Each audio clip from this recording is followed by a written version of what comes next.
What is free speech?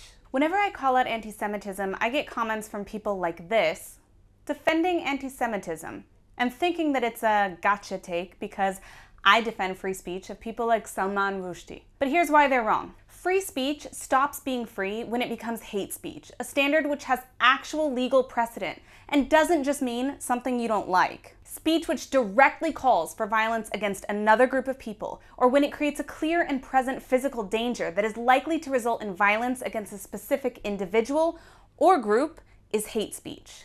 Salman Rushdie didn't do that. I defend Salman Rushdie's right to free expression because there's no evidence that his comments led to violence in any capacity against Muslims. In fact, the opposite. There's also no such thing as the right to not be offended.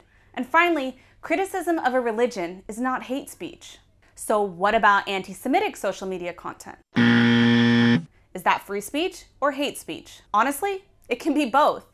And just because I criticize bigoted speech doesn't mean I support censoring it.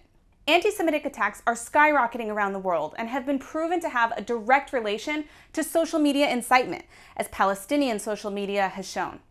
Anti-Semitic content that calls for or encourages a direct threat of violence is hate speech and should be removed. Anti-Semitic content that does not call for or encourage violence, however, is free speech.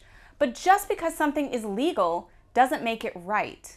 So what should be done with free speech that's bigoted or ugly? It's okay to criticize ideas and to call out hateful words, but no one has a right to censor or silence someone just because their words are offensive. And certainly, responding to words you're offended by with violence is inexcusable. You have a right to express yourself, and even the right to be an offensive bigot, and I have the right to call you out on it.